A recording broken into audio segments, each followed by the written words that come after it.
నైరుతి బంగాళాఖాతంలో ఉన్న సుస్పష్ట అల్పపీడనం కొంచెం వాయువ్య దిశలో పయనించి ఈరోజు నైరుతి బంగాళాఖాతంలోనే సుస్పష్ట అల్పపీడనంగా కొనసాగుతుంది. రాబోయే కొన్ని గంటలలో వాయువ్య దిశలో పయనిస్తూ అది మరింత బలపడే అవకాశం ఉండటంతో పాటు వాయుగుండంగా పరిణమించే అవకాశం ఉన్నది. దక్షిణ కోస్తా జిల్లాలపై ఈ 2 రోజులు అత్యధిక ప్రాంతాలలో తేలికపాటి నుంచి మోస్తరు వర్షాలు, తదుపరి 5 రోజులు పలు ప్రాంతాలలో తేలికపాటి నుంచి మోస్తరు వర్షపాతం ఉండే అవకాశం. ఇక రాబోయే 5 రోజులు కూడా ఉరుములు మెరుపులు కొనసాగే అవకాశం ఉంది. మరియు దక్షిణ కోస్తా జిల్లాలపై ముఖ్యంగా ఈ 5 రోజులు కూడా 35 నుంచి 45 గరిష్టంగా 55 కిలోమీటర్ల వరకు గాలులు వీచే అవకాశం ఉంది.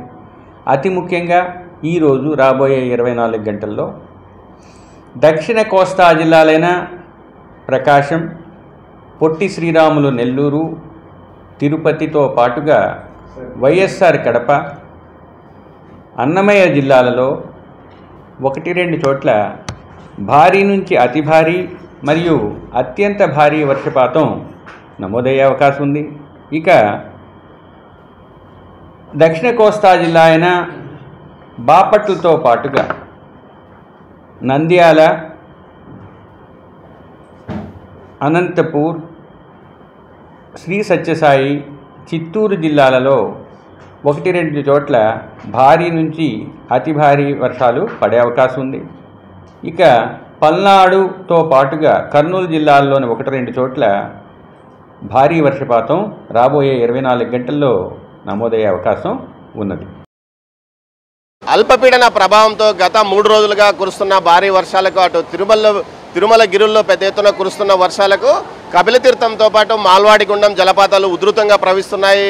ప్రస్తుతం మనం కపిలతీర్థము జలపాతం వద్ద ఉన్నాం. మనం చూడవచ్చు ఈ సంవత్సరంలో ఇంత ఉధృతంగా ఇదే ప్రవహించడం అని స్థానికులు కూడా చెప్తున్నారు. ముఖ్యంగా ఏదైతే గత 3 రోజులుగా అల్పపీడన ప్రభావం, అంతకుముందు నైరుతి ఋతుపవనాల తిరోగమన ఫలితంగా పెద్ద ఎత్తున వర్షాలు అటు తిరుమలలో పాటు తిరుపతి జిల్లా వ్యాప్తంగా కురుస్తున్నాయి. కానీ ఏదైతే అల్పపీడనము గత 2 రోజులుగా అల్పపీడన ప్రభావంతో మరింతగా వర్షాలు కురుస్తుండటంతో ఈ పరిస్థితి తలెత్తింది. దీంతో ఏదైతే నిన్న సాయంత్రం వరకు కోనేరులోకి భక్తులను అనుమతించారు, కానీ ఈరోజు ఉధృతంగా ప్రవహిస్తుండడం చేత ఏదైతే ఎవరిని లోపలికి అనుమతించని పరిస్థితి. ముఖ్యంగా ఇందుకోసం సెక్యూరిటీ కూడా తాళ్ళు కట్టి లోపలికి ఎవరు రానికుండా అడ్డుకుంటున్నారు. నీటి రంగు కూడా పూర్తిగా ఎర్రగా మారింది. అంటే కొండల్లో నుంచి ప్రవహిస్తున్న నీరు ఉధృతంగా ప్రవహిస్తుంది. ఈ నీరంతా ఇటు ఏదైతే వృధాగా ఇటు మురిక్కాలలోకి వెళ్తున్న పరిస్థితి. మరోవైపు ఇటు ఉమ్మడి చిత్తూరు జిల్లా వ్యాప్తంగాతో పాటు రాయలసీమ వ్యాప్తంగా అల్పపీడన ప్రభావంతో వర్షాలు కురుస్తున్నాయి. ఎక్కువగా తిరుపతి జిల్లాతో పాటు చిత్తూరు జిల్లా, అన్నమయ్య జిల్లాలోనే మదనపల్లి, రైల్వే కోడూరు, రాయచోటి ప్రాంతాల్లో ఉధృతంగా వర్షాలు కురుస్తున్నాయి. సత్యసాయి జిల్లాలో పుట్టపర్తి ప్రాంతంలో ఎక్కువగా వర్షాలు కురుస్తున్నాయి. ఇటు అనంతపురం వైపు కూడా కొద్దిగా వర్షాలు కురుస్తున్న పరిస్థితి. అయితే మొత్తం మీద ఈ వర్షాల వల్ల రైతులు కొంత ఉపశమనం కలిగించవచ్చు చెప్పవచ్చు. ఈశాన్య ఋతుపవనాల ప్రారంభంలోనే ఈ విధంగా వర్షాలు రావడంతో వరి నాట్లు వేసుకోవడానికి ఎలాంటి ఇబ్బందులు లేవని రైతులు చెప్తున్నారు. మరోవైపు ఏదైతే లో లెవెల్ వంతెనల వద్ద పూర్తిగా సెక్యూరిటీని ఏర్పాటు చేశారు. ఇటు పుంగనూరు నియోజకవర్గంలో సోమల తదితర చోట్ల పూర్తి స్థాయిలో వర్షాలు రావడంతో బ్రిడ్జిలు తెగిపోయిన పరిస్థితి. దీంతో అక్కడ పోలీసులను కాపలాగా ఉంచి ఎవరిని అనుమతించని పరిస్థితి. మొత్తం మీద సోమల, అదేవిధంగా సదుం మండలాల్లో తాత్కాలిక 2021లో కురిసిన భారీ వర్షాలకు తాత్కాలిక వంతెనల్లో ఏర్పాటు చేశారు. అవి కూడా ప్రస్తుతం తెగిపోయిన పరిస్థితి. పింఛా నది ఉధృతంగా ప్రవహిస్తుంది. మరోవైపు ఇటు మదనపల్లితో పాటు ఇటు రాయచోటి ప్రాంతంలో ఉధృతంగా వర్షాలు కురుస్తుండటంతో అటు స్థానికంగా పూర్తి స్థాయిలో జనజీవనం స్తంభించిపోయిన పరిస్థితి. మరి ఇక తిరుపతిలో చూసుకుంటే గత 2 రోజులుగా భారీ ఎత్తున కురుస్తున్న వర్షాలకు లోతట్టు ప్రాంతాల్లోకి నీరు చేరింది. ముఖ్యంగా లక్ష్మీపురం సర్కిల్తో పాటు ఆటోనగర్ ప్రాంతాల్లో నీరు చేరడంతో ప్రజలు ఇబ్బంది పడుతున్నారు. వెంటనే అక్కడ పునరావాస కేంద్రాలకు వారిని తరలించాలని కలెక్టర్ ఆదేశాలు జారీ చేశాడు. దీంతో పాటు ఇట్లా గూడూరు, సుల్లూరుపేట, శ్రీకాళహస్తి, తిరుపతిలో ప్రత్యేకంగా కంట్రోల్ రూమ్ను ఏర్పాటు చేశారు. స్థానికంగా రెవెన్యూ అధికారులను ఇందుకు బాధ్యులుగా నియమించారు. దీంతో పాటు మున్సిపాలిటీ అధికారులు కూడా పూర్తి స్థాయిలో చర్యలు తీసుకుంటున్నామని చెప్తున్నారు.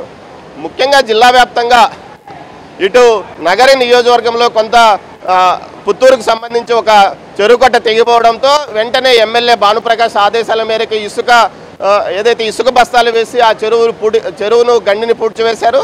దీంతోపాటు ఇటు శ్రీకాళహస్తిలో లోతట్టు ప్రాంతాలు ఏర్పేట మండలంలో కొంత ఉధృతంగా వర్షాలు కురుస్తుండడంతో లో లెవెల్ కెనాల్ వద్ద కాపలాగా ఏర్పాటు చేశారు. గుడిమల్లం వచ్చే భక్తులకు దాటుకోవడానికి ఆ లో లెవెల్ కెనాల్ దాటుకోవడానికి ఇబ్బంది అవుతే అక్కడ పూర్తిగా తాళ్లు కట్టి ఎవరిని రానివ్వకుండా అడ్డుకుంటున్నారు. మరోవైపు కార్తీక మాసం ప్రారంభం కావడంతో శివాలయాలకు పెద్ద ఎత్తున భక్తులు వస్తున్నప్పటికీ వారిని ఎక్కడ నీటిలోకి దిగి దీపాలు పెట్టనివ్వకుండా కూడా ఇటు అధికారులు ఆదేశాలు జారీ చేశారు. ముఖ్యంగా మనం చూడవచ్చు భక్తులను కూడా ఇటు దూరంగా ఉంచిన పరిస్థితి. మరోవైపు ఏదైతే ఇటు వర్షాలు రావడంతో జలపాతం ఉధృతంగా ప్రవహిస్తుండడంతో ఎంజాయ్ చేస్తున్నారు. ఎలా ఉంది? చాలా అద్భుతంగా ఉంది. కార్తీక మాసంలో ప్రతి సంవత్సరము తిరుపతిలో ఇలాగే ఉంటుంది. ఈ యాత్రికులకు కావచ్చు, ప్రజలకు కావచ్చు, తిరుపతి ప్రజలకి చాలా ఆహ్లాదకరమైన వాతావరణము. అలాగే ఈ కార్తీక మాసం ఈ రోజు నుంచి మొదలయ్యి రేపు నెల 18వ తేదీ వరకు జరుగుతుంది కాబట్టి చాలా అద్భుతమైన తిరుపతి ప్లేస్ అండి ఇది. ఇలాంటివి చూడడం కూడా ఇది నేను 3వసారి చూడడం నా వయసు ప్రకారం. అంత అద్భుతమైన వాతావరణం కలిగిన తిరుపతికి అందరూ దయచేసి వచ్చి దర్శనం చేసుకొని వెళ్ళాల్సిందిగా కోరుతున్నాను. చాలా బాగుంది వాటర్ ఫ్లో అనేది, చూడడానికి కూడా చాలా బాగుంది.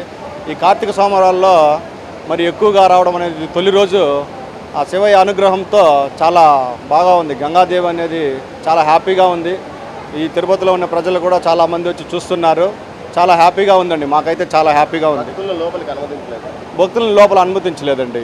ఏమంటే ఫ్లో ఎక్కువగా ఉంది కాబట్టి వాటర్ అందులో ఇంకా ఎక్కువగా పెరుగుతుందని 2 రోజుల వర్ష కారణంగా భక్తులనంతా ఎవరిని పంపించడం లేదు, అధికారులు దగ్గరికి రానివ్వడం లేదు. మరోవైపు తిరుమలలో ఘాట్ రోడ్లో కొండ చర్యలు విరిగిపడే అవకాశం ఉన్నందువల్ల నిన్న అదనపు వెంకయ్య చౌదరి రివ్యూలు నిర్వహించారు. ముఖ్యంగా ఎమర్జెన్సీ టీమ్స్ను ఏర్పాటు చేశారు. ఎక్కడైతే శిథిలంగా